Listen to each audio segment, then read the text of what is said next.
What happens when your worst fear becomes your reality? Hi, I'm Brent Cassidy. Welcome to the Nightmare Success In and Out podcast, where we explore how to overcome your fears and nightmares and set yourself free. We're going to be exploring this topic with guys I was in Leavenworth with and others who survived their own nightmare. These stories can be inspiring, sometimes sad. There's some humor, but hopefully you can come away with a nugget of something that'll help you knock down some of the prisons you built up in your own mind. All right, Nightmare Success In and Out listeners, we are back, and I've got a treat for you guys. So I've got to get a shout out to Marvin Cotton Jr. For those who've listened to this program.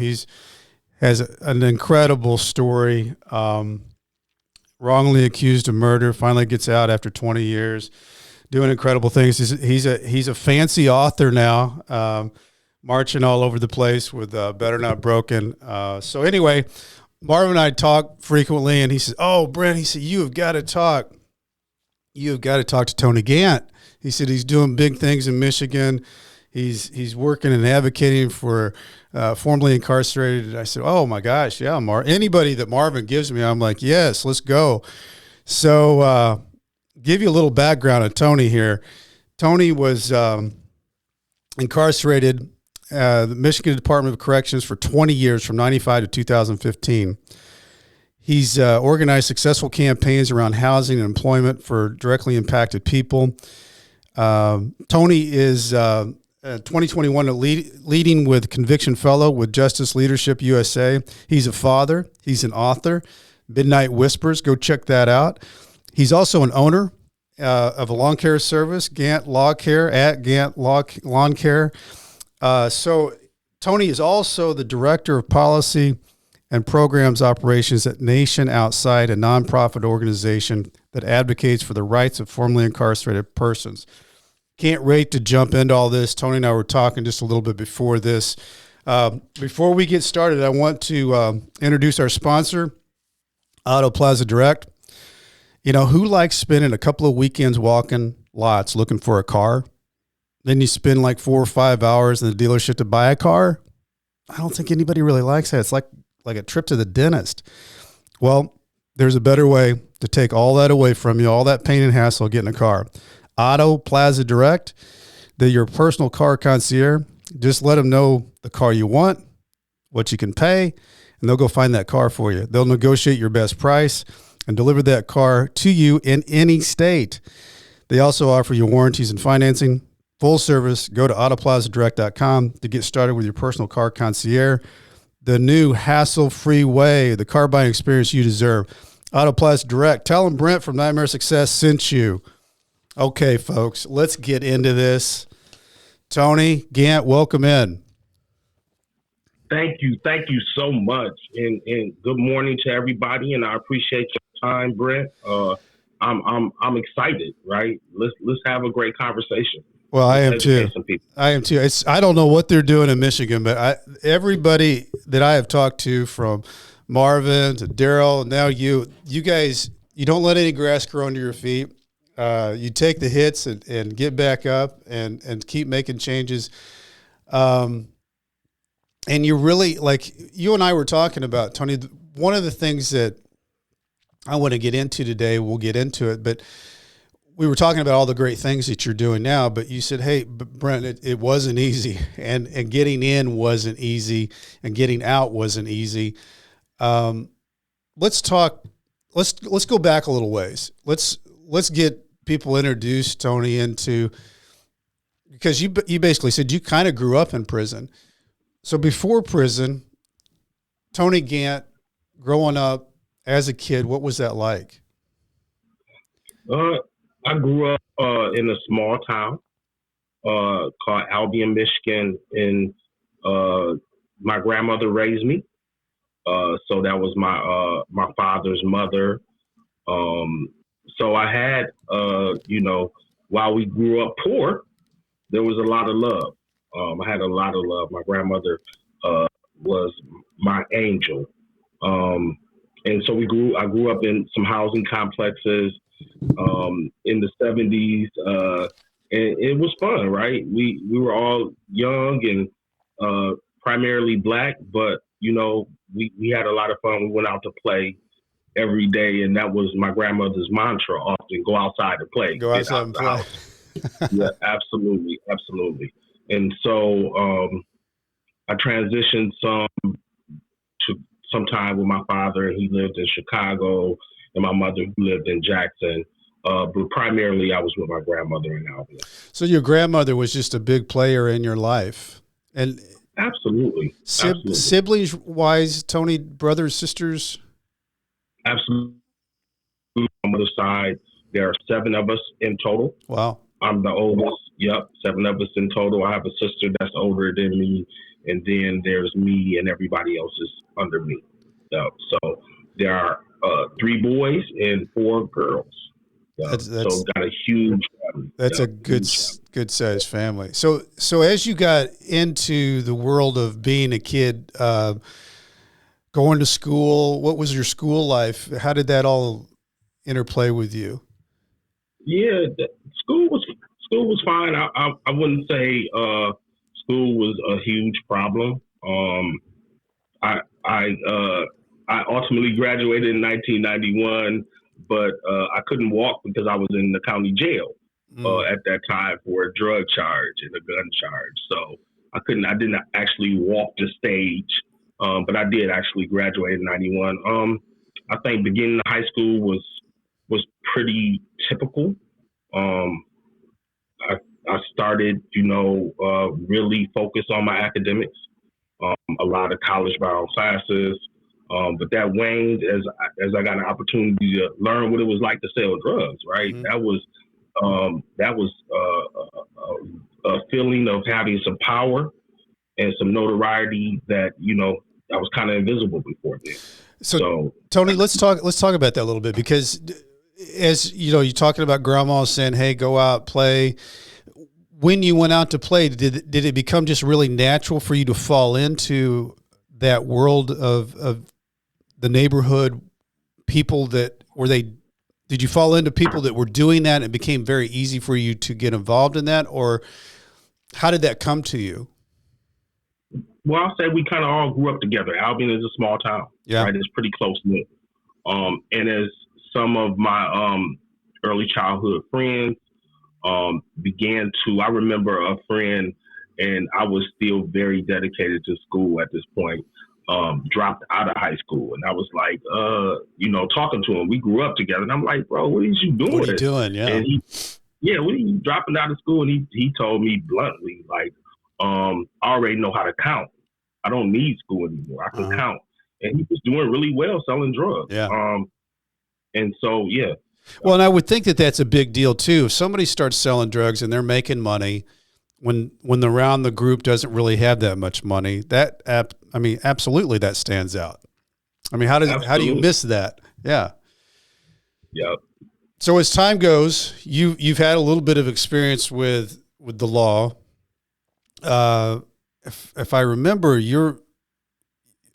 after high school, that transition between that time period that you get the sentence to that, what's going on in your world? So funny story, right? So as I mentioned, I graduated in '91. I was accepted to Western, but I never went. Okay. I ended up enrolling in another college in outside of Chicago called DeVry Institute, right? Okay.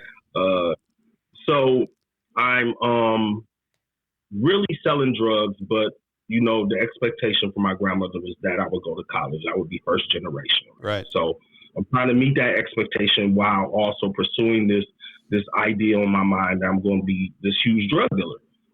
So I probably attended maybe 2 classes in total at the Rye. I had a room and everything and talked to sorority people, but that life was not interesting at all. I was constantly on the freeway back to Michigan. Yeah. So lead us into the world of when your nightmare fell on you. Like, you're in the world of dealing drugs. Do you know that you're in a situation where, or do you think you're being investigated? How does this happen, and how does this go down for you, Tony? Good. know, as I continue kind of down that path, obviously I just stopped going to school in total. There was no need to keep driving back over to go to class. Yeah, a lot of And miles. I just got more and more enmeshed in that life. And drug dealing is not what we see on the movies. It has its ups and downs, and there were some ups, and finally, I went back. I caught another drug case on the freeway. I ended up getting sent to boot camp Okay. in Michigan. So I go through the boot camp and get out on tether. Pretty much convinced that it was pretty short stay. It was pretty easy to get through boot camp and do the tether. But if I understand Tony, if I understand the boot camp, because there's a couple of people been on that have been through the boot camp thing, they're more or less saying this is going to be hardcore military style, and you get 2 or 3 strikes and you're out, and you got to serve the full sentence. But if you don't and you stay with it, then it's like a few months or a year or whatever, and then you've got probation or whatever. Is that kind of what that was? Okay. Absolutely, it was basically a 90-day program. Got it. To get away from a 2-year sentence. Got it. As long as you do your 90 days, yep. You're compliant. Yep. You don't get the 2 years. Yeah. Yep, absolutely. And so you're released after those, I think it was 91 days, on house on a tether, and with a parole officer. And so I went through that process. And I find, supervision is an interesting thing, right? Then at that point, I was required to pay a lot of money every week for the tether. My parole officer knew I didn't have any employment, but I was still able to pay this money every week. And there was just like a tacit agreement, like, okay, just make sure you pay your money. Mm-hmm. And without any questions, right? And so, my parole officer would comment often that you dress better than me, blah, blah, blah. But it was just like, okay, just didn't don't go any further trouble. than that. Right. Right. That was it. And so, I got off of that, tether, and, life went on. The case that led me to, the 20-year sentence was just in that life.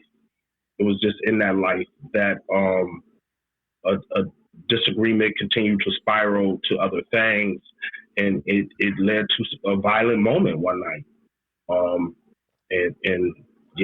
I left and went on a run to Atlanta. So I spent a couple months in Atlanta on a run, which was kind of fun, actually.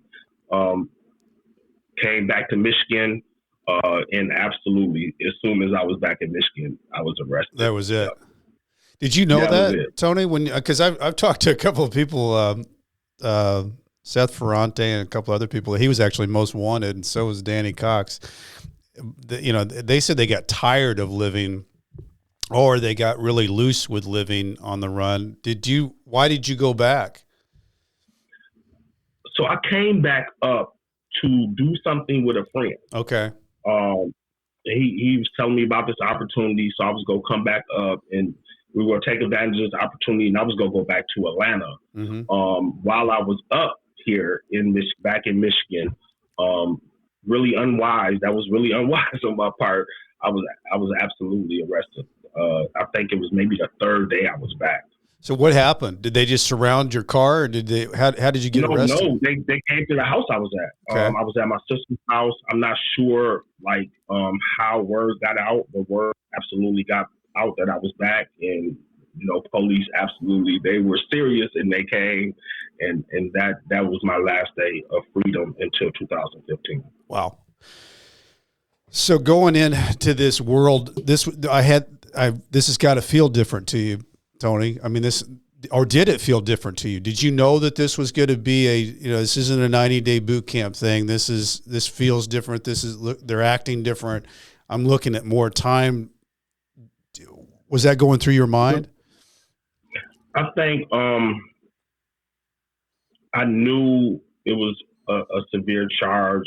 I think I was just too young to understand what 20 years is. I hadn't really been a functional. I hadn't been on my own long enough to understand what 20 years was. I had Yeah. been on my own maybe a couple of years, right, Yeah. living independently. So I had no idea what 20 years was really like. As far as the severity of the charge, absolutely, they were trying to give me more time. Um, and they were absolutely not interested in any plea deals. Mm. So it was absolutely a very serious situation. Was it an assault charge or what? You said it was a violent charge. What did they actually try to Oh, charge you no, with? absolutely. They charged me with assault with intent to commit murder. Okay. So So they were I shot serious. Yeah, they were really trying to get you down to serving big time. I can't imagine. And you know, you and I talked a little bit about this, Tony, before we got on, because you know, I think everybody, when you get sentenced, like to me, getting a 5-year sentence, I couldn't imagine going any more time than I did. You getting and from 95 to 2015, I just stop and think about what in the world changed from 95 to 2015. Almost like the whole world changed. You know, there really wasn't internet. There really wasn't much cell phones. I mean, what changed from 95 to 2015 in the world of technology and how we live? I can't even imagine. So you going in at whatever that your young age of 20 something, basically growing up in there, walking into that world, Tony, and understanding that this was going to be your life for a while. Did you walk in thinking anything? What was your first day like going in there? In Michigan, when you're young, your first, let's see, did I go to Riverside for quarantine? I may have went to Riverside for quarantine, and then I went to MR, which was the Michigan Reformatory. It was a prison for young people that were either serving long periods of time or who had gotten a lot of trouble in other facilities. So they were all sent there. So prison as a young person at MR was interesting because you had a lot of young folks, early teens, early 20s, with basketball score sentences or life without the possibility of parole. Mm-hmm. And so that was a different environment, right? One I had to get used to quickly. Yeah. And so that's I'll say one of the things that I think maybe a couple years in, people used to come in from the yard, and I would, there was a saying back then, and I want to say it was like all day, because everybody was serving so much time. Yeah. And people, the young men there with me met that time with this sense of bravado, because I think it was just too much to wrap their head around, right? Sure. Yeah. So because you talked about as going in there that at some point, because I'm sure your mind was trying to wrap around, okay, I'm in here. You've basically been alive for 20 years. Now they're going to give you 20 years. But you became a reader at some point. Right. How far into your prison world did that start for you? I would say pretty early on, right? Yeah. That, as I mentioned, I would say one of the last things, because I bought a typewriter and all that other stuff, there are, when you go to prison, all these things back then that you wanted to have, and TV was last on my list. And so because TV was last on my list, I was more concerned with my case. And that was one of the ways I wrapped my mind around that 20-year sentence, was that there was an opportunity to get this reversal and go back to court and get the sentence reduced. Just all those things help in those years. Probably eat up your time focusing on that, right? Focusing on that appeal, really trying to learn the law. Yeah. And so that benefited in a lot of other ways later on. Yeah. Did you have any mentors in there, Tony? Like people that you sought out, like how they were doing their time, or did you just decide this is how I'm doing my time and this became Tony's time? Absolutely. You grow up with people in there. You build really strong relationships and bonds. You become like family. And for a lot of us that were at MR in those early '90s, still close today, right? We learned the law together, talked about our cases together and what was going on in family. And that's how that was absolutely a family and still a family. Mm. Yeah. And as far as mentors, I think from my experience, and I'm not saying this is probably pretty unique, I did have a number of people that saw a lot of potential in me, and they poured into me in a lot of different ways. What about your prison work? Do you have a prison job that I'm sure you probably had a lot of different prison jobs? So yeah, one of my first again. So I'm coming in with a high school diploma with some college experience.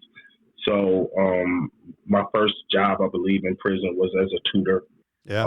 So I'm trying to teach people the skills they need to get a GED. From there, I became a clerk, and then after becoming a clerk, I basically spent the rest of my time doing law work. Yeah. For other people. Yeah.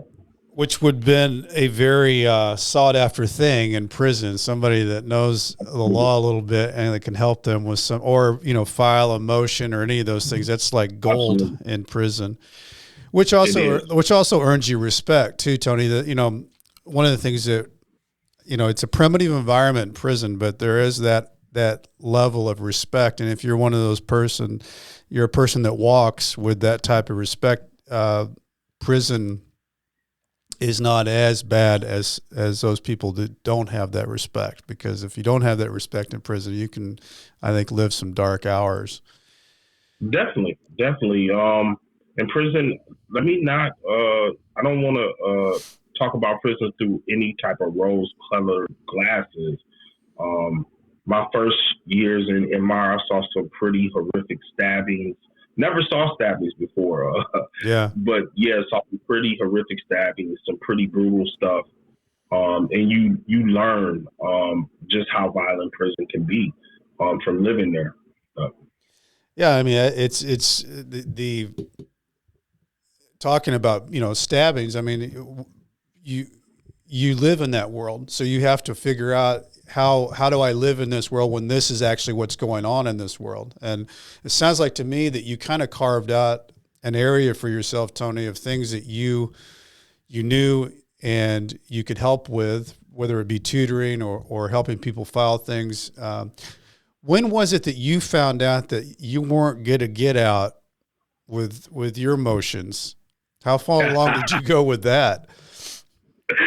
Wow, that's a great question, Britt. I think I fought. Let's see. I think ADPA came out in what year was that? '96. And that put a limit on the amount of time you had to file your habeas petition from your state court conviction. And I want to say it was '96. It may have been '98. It was somewhere in there. And so when I left MR, I went to Jackson, and Jackson is notorious in Michigan as a prison system. So I left MR, a notorious prison for young people, and went to this prison that was notorious for adult people. Mm-hmm. And I ended up getting another job is what they call a legal writer. So I worked in the law library in Jackson. And again, I'm still helping people with their cases, still trying to work on mine. Eventually, I filed my habeas petition. I think I made the deadline, but obviously I was denied by the district court. And when I went to the Sixth Circuit on my notice of appeal, they denied it. Filed my certiorari, they denied it. And that was pretty much the end of the road because I already filed a collateral petition in state court. There were no other options for me. And so I kind of accepted that, and this would have been, let me see, probably 2001, 2002. It was like, this is pretty much it. So how did that affect your time and mindset? Because, I mean, I can't, I would assume, Tony, that time that you had from 95 to 2001, is you're all geared. And that's, you go to bed thinking, okay, I got this, or wake up thinking I'm going to work on this. That's over. Did you have a hard time with that adjustment of, okay, now I'm just doing time? How did you readjust that? Because I'm a big believer that you can't do time looking at 10 or 15 years, or for me, it was, 2 or 3 years. You have to do it one day at a time, try to get through that, find something good, move to the next day. And then now you've got a new season. Now it's spring. Now it's summer. It's really weird how you count time and in prison, because you're like, oh, I only got one more winter, or whatever you do. But absolutely, for you, Tony, that had to be, because you're still looking at a lot of time. Did you readjust yourself strategy wise, mindset wise? Did you go down? Did you get depressed? I mean, I can't imagine really kind of what that turn was for you there.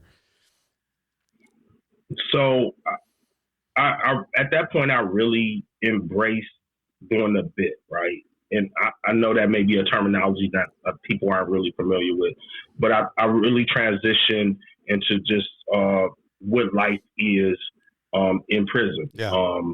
And when I talk to young people in like jails and talk to them about, they're facing serious time, I talk to them about things that you just kind of fall into as you're doing your time, whether or not you're as I was doing, law work and exercising and my sports. Yeah. And there's a sport basically for every season. Yeah. And you get really like just into that bit, into those habitual days and habitual seasons.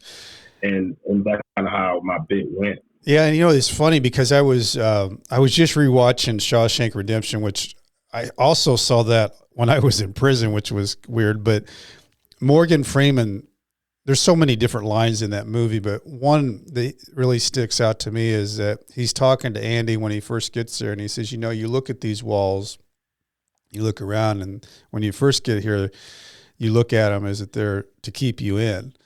And he said, the longer you're here, they're like the arms that give you comfort to stay in.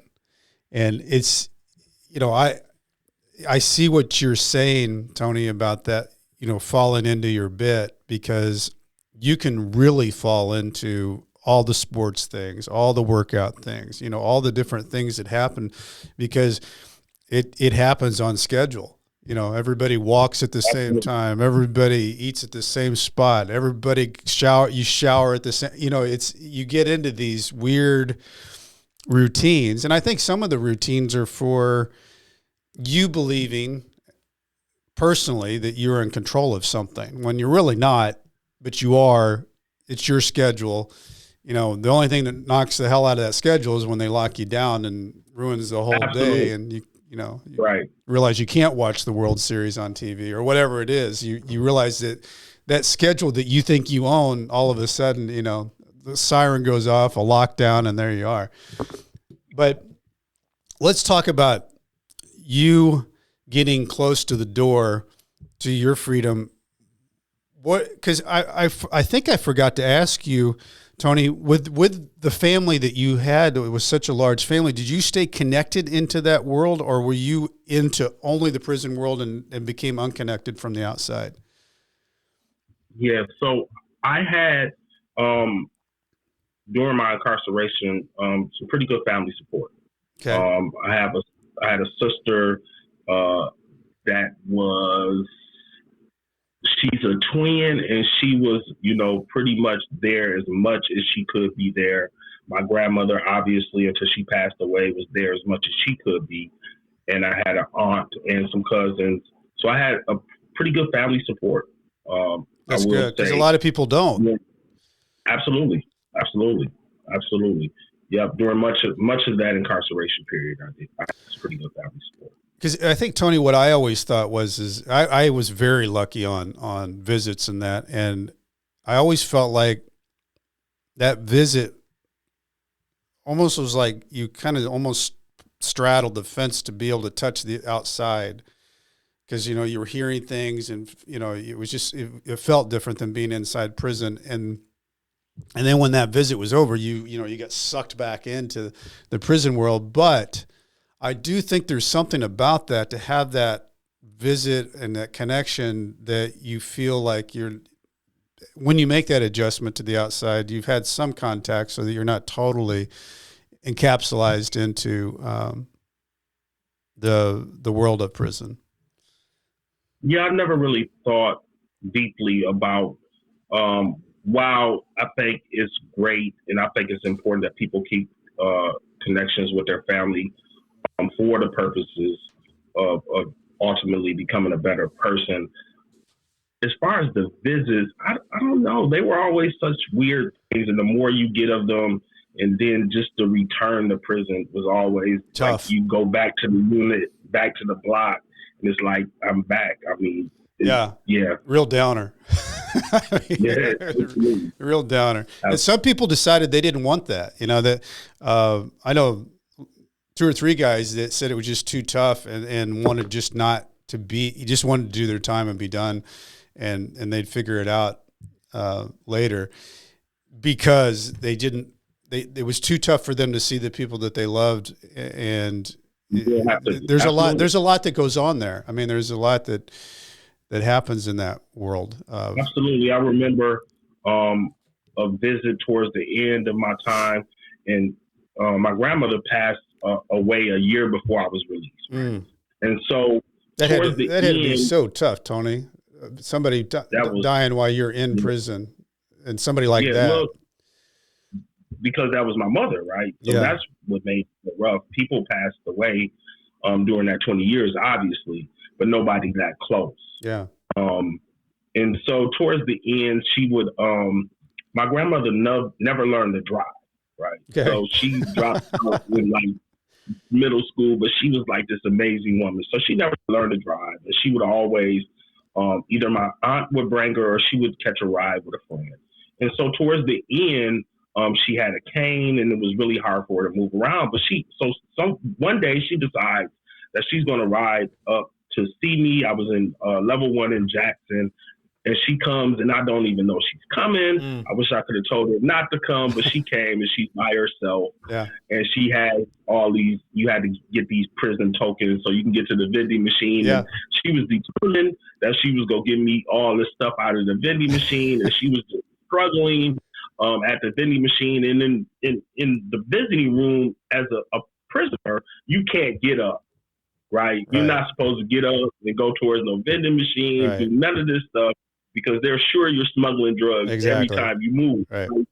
So she's over there smuggling, and I'm talking to the officer in the visiting room, like, listen, she's not going to be able to do this without any help. And it was really like, tough. On the one hand, that was her way of saying she loved me, right? Yeah. What she was trying to do, but on the other hand, it was just so stressful. Yeah.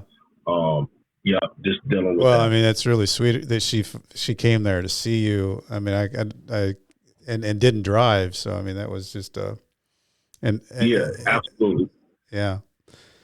Well, let's go in. I want to get into you getting close to getting out, and then getting out. So before we do that, let's take a break here. Recognize our other sponsor here, that is AaronDuncan.net. It's a full-service global communications agency. They believe communication's everything. At AaronDuncan.net, their job is to make bad news go away. They're known as the trauma surgeons of brand crises, corporate scandals, high-profile litigation, legal investigations, prosecutions. To be in the public eye in the 21st century is to experience a crisis. It's no longer a question whether a crisis will strike. It's a question of whether you will be prepared when it does. Aaron's services include crisis management, crisis communication, media relations, reputation management, positive public relations, prison consulting, and coaching. For a confidential consultation regarding crisis or reputation management, advisory role, speaking engagement, please contact Aaron at AaronWDuncan@gmail.com. Text or phone 636 236-5071. I could have used aaronduncan.net when I was going through my stuff. Absolutely. A crisis is here. Please come help. Please. Absolutely. Waving my flag. Okay, so Tony, you're getting close to the door, and you've been in for a while, longer than most that go into prison and come out. What's going through your mind? How are you thinking? How am I getting out of here? I was again at a level 1. So I had been to a level 1, before, and I had blew it, which means I got in trouble. Mm-hmm. You might explain what a level 1 is, just for the people listening out there of what that. Yep. So in Michigan, prisons are classified by levels. So it goes 1 to 5. And I think maybe we have one supermax prison in Michigan, only one. So generally it's 1 to 5. And so 1 is generally the lowest custody level. Is about security and so 1 is the lowest custody level in Michigan.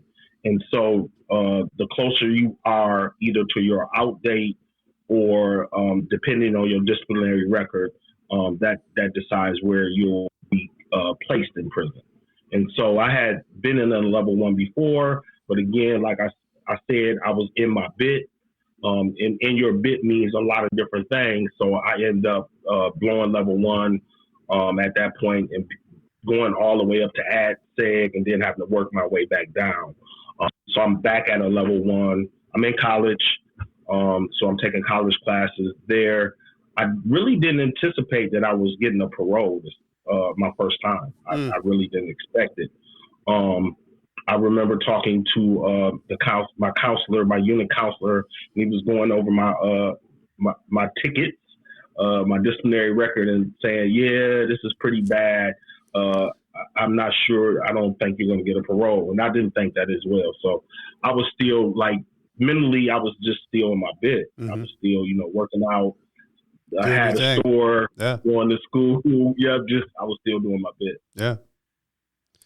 So were you thinking when you get that parole, is it all of a sudden, wow, what am I going to do? Or had you been thinking about planning on what's going to happen when I get out?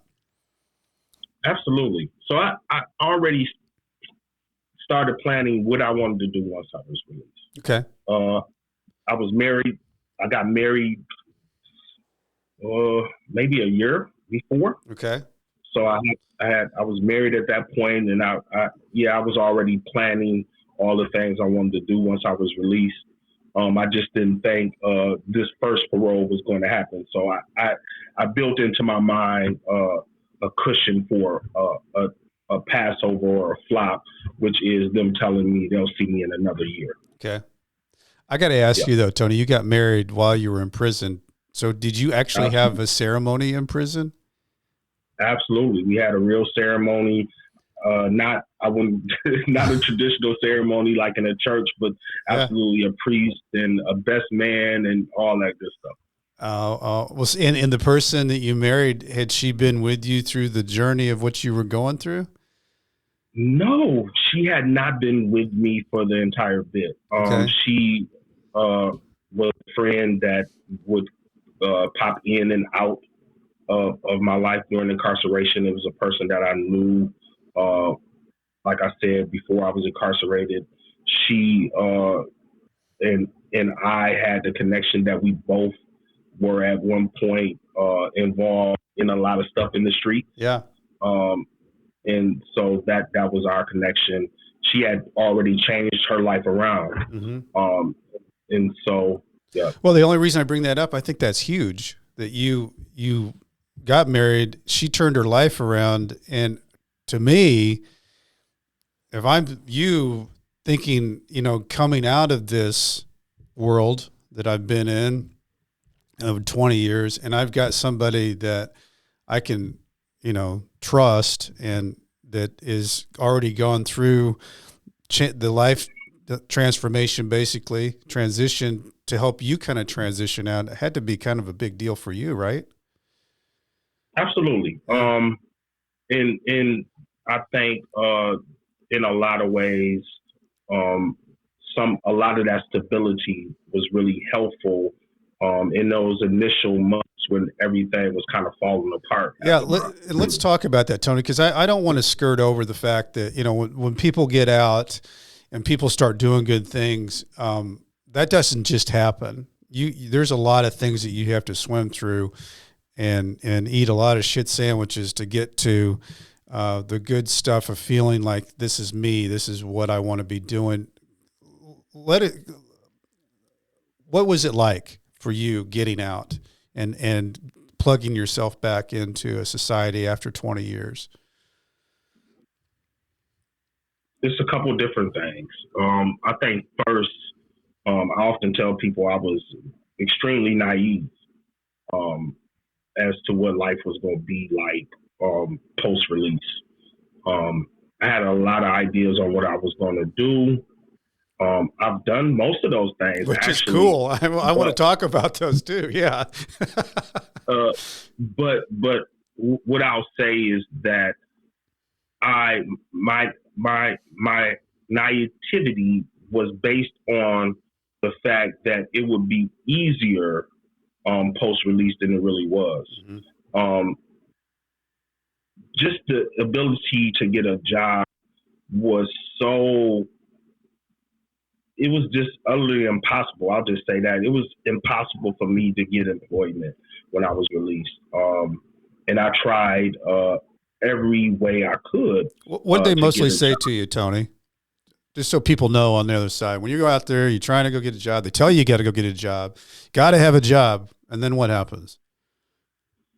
You apply everywhere, right? You do your applications, you get your resume done, and you start applying for jobs. When I left the streets, there was no internet, so I had to figure out, like, you can apply online. My parole officer would be telling me, and get on the web, and I had no idea what my parole officer was talking about, but he talked to me as though I should know all these things. And so there was obviously this huge learning curve of how to apply online versus applying in person. When I would go to the staffing agencies where I thought I would have the biggest opportunities, the fact that I was still on parole and I had a violent conviction was a huge barrier, and nobody really wanted to take that risk. At least they looked at it as a risk. Mm-hmm. When I got really close, there was one moment I was applying for I want to say it wasn't UPS, but it was another company that, because UPS is a company that hires ex-felons. Yeah. Yep. And so I was applying at their airport division, and it was great. I had a great interview, and so I had to be there super early because the shift started around 5 something, and so my wife at the time and my stepson were sleeping in the car. Mm-hmm. As I went into this interview, and this is I don't know, maybe 8th, 9th, 10th interview with no results, but they're still like, okay, I'll take you, I'll get you there. And so I'm in this interview. I interview with a lady, and we're talking about each other, and it turns out she's a classically trained paralegal. And so we hit it off, sure. Right? We hit it off. She's like, oh my God, I got to get you. You would be perfect, blah, blah, blah. And we just got to do this criminal background check, blah, blah, blah. And it's an amazing interview. Obviously, after that criminal background check, that didn't pan out at all. Which is such a shame, because a paralegal who had been more or less trained in the prison system would be a wonderful person to have as a paralegal in a law firm. And that's what one of the things I see, Tony, and we've got people that I've had on the show where they have had a seat at the table, but when you talk about parole and you talk about paralegals, you talk about somebody that's clerking for a judge, it means something if there is somebody there that has a seat at the table that has actually experienced a lot of the things that they're reviewing. And Absolutely. that's Absolutely needs to happen more than it doesn't. And it's just such a hard door to enter. it is. And not to get off track, but yeah, something just recently in Michigan where a Supreme Court justice hired a formerly incarcerated person who's doing amazing work, who has a Juris Doctorate, Yes. to clerk with her, like just this huge blowback, right?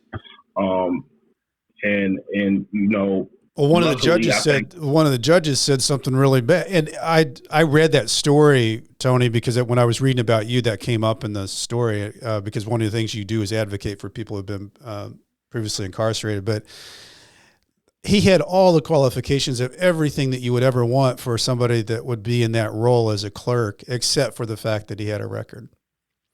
Right, and I think while it was unfortunate for Pete and for Justice Bolden, I think it was a really great testament to how far organizing in Michigan, how strong advocates have become in the state of Michigan, that there was just like this instantaneous blowback against the stuff that Justice Bernstein said.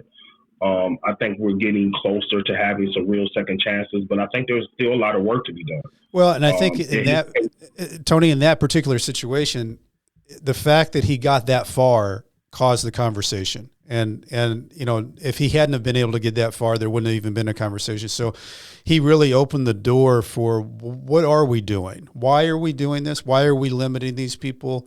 The number of years that they served, they're out. They're supposed to get started as a second chance new. This person's very well qualified, mostly more qualified than anybody that could take that job. The only reason he wouldn't give them that job is because they had been previously incarcerated. Why do we think that way? Is that the way that we really want it to be? And those are the stories and the conversations that need to be had, because I don't think people really even think about it until you start talking about it. Absolutely. I think for, and this is the disconnect. I think for most people, Brent, I'm sorry. When you think about, most people think you do the crime, you do your time. Yeah. Right. That's the really overwhelming sentiment of the public. Right. And so once we start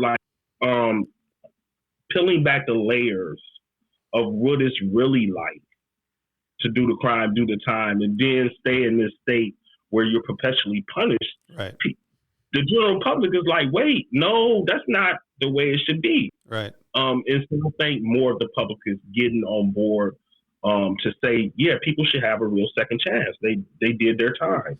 Let's give them an opportunity. Okay, so let's get into a little bit of that, because Tony, you started doing that and started advocating. I'm not sure when your book came into play here, but I'd like to talk about that, because when did you write this book, and tell me a little bit about the book. So absolutely, it's again. So I don't. It's a fiction book, and I know most of my colleagues write nonfiction. Yeah. And I commend them. But like I mentioned early on, I fell in love with reading. Yeah, it's Midnight Whispers, by the way. Midnight Whispers. Yep, Midnight Whispers. It's a book about two young men that grew up as best friends. One is named Midnight, and one, that's their nicknames. One is nicknamed Midnight, and one is nicknamed Whispers. And it's really following them two growing up and growing apart, as one matures and one doesn't. And I think it's a great story. I'm going to check it out. I love reading, so I've got this thing on my bike now, because I found this trainer that you put your bike on, and so I only was going to have it on there for the wintertime, but now that I've all set up and I can read on the bike, that's how I read now. But so I'm going to get that Midnight Whispers. You get it on Amazon? Absolutely. Okay. Absolutely. So let's get back into Tony. So you're struggling getting to and from and getting all that. So when does something work for you? So I actually go, I'm not sure who told me, but I actually go to a temp service. It's a day working service called Labor Ready. Mm-hmm. And what you do is you show up there and you sign in and you just wait in the hopes that you'll get a job for the day. And so that's what I started doing. I did actually try to do some plasma, but that didn't work out for me. And so I would go every morning to Labor Ready in the hopes of getting a job. Sometime I would get a 1-day job or a 2-day job, but eventually it led up to me, getting assignments that would last a month or a few weeks. And I ended up getting a temporary assignment at a company that offered me another position based on the work I did. Based on what you had done on your temp service. Yeah. You didn't give up. Yeah. And they saw that no matter what. I couldn't give up. Yeah. I couldn't give up, right? I always felt, and I still feel like, that I know so many brilliant people that are still incarcerated, right? That I feel like I need to make a statement as to what we're throwing away as a society. Yes. Yeah. So how did you move into the role you're in now? So another guy that I used to be in the street with, who went to prison, got out and turned his life around. He became a pastor, and he was doing some nonprofit work. He was actually at that time working as the legislative director for a state rep here in Michigan. Okay. So he tells me he wants me to come and meet him. I thought it was about a possible paralegal job. Yeah. So I grew up, never been to the Capitol, never been in a lawmaker's office. And here he is, the director over that office, right? My guy I used to be in the street with. And so he's talking to me and he's telling me he wants to grow this organization out, and I would be perfect for a branch in Jackson and kind of getting that off the ground. And so I'm like, okay, sure. Yeah. Sure, I'll help. Yeah. And that's where it started, right? That's where it started. And I want to say that was probably late 2016, early 2017.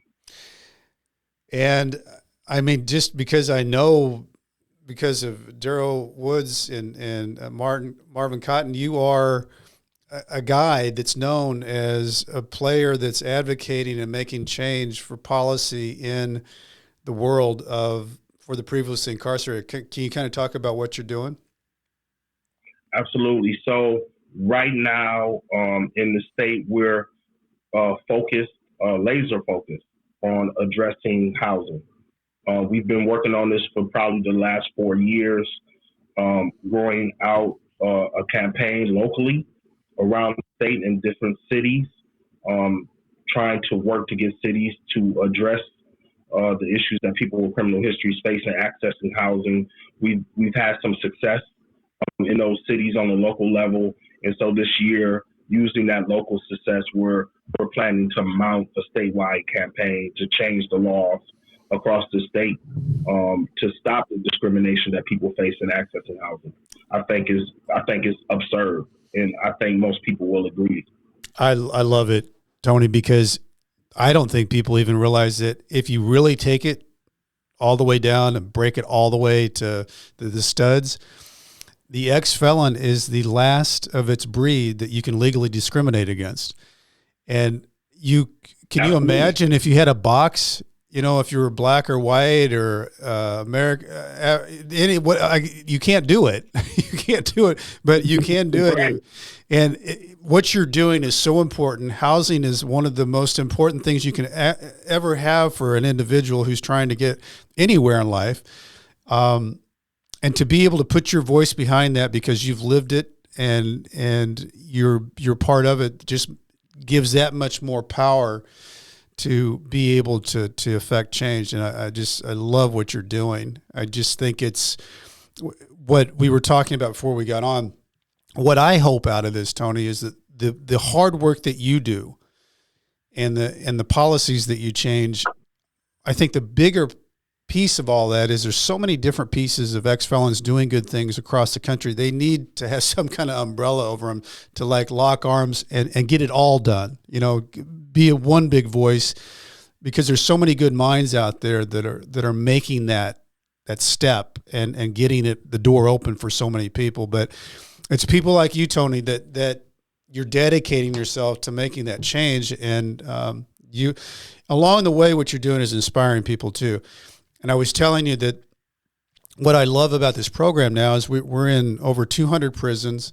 And over hundreds of thousands of tablets that are being listened to as we feed these out. And stories like yours, Tony, of doing the 20 years, going through the hard work of not giving up, telling you no, you making connections out there. The guy says, you'd be great at this. You take it and you take it with a voice and start making change. That's the secret sauce. That's the stuff that makes things work. Absolutely. Absolutely. And I guess the only thing I would add on to that is that, not everybody has that same level of tenacity, right? Of a Brent or a Tony or a Marvin or a Daryl Woods. And so the work is really about giving opportunities for those people that may not be able to handle those no's, who will probably fail if they can't get a job the first, fourth, and fifth time. And so I'm really mindful of that this is about really getting rid of those barriers that cause people to fail, right? And that's really my passion in life. Until we can get all of this done, that's what I love it. And having a good passion is really what I mean. That's the thing that fuels you. And once you find that passion, it makes everything else make sense. It does. I got a question for you, Tony. For everybody that's out there, you have lived through things that no one could really, unless you've experienced it, and doing 20 years in a prison. What do you think is your biggest takeaway from all of it?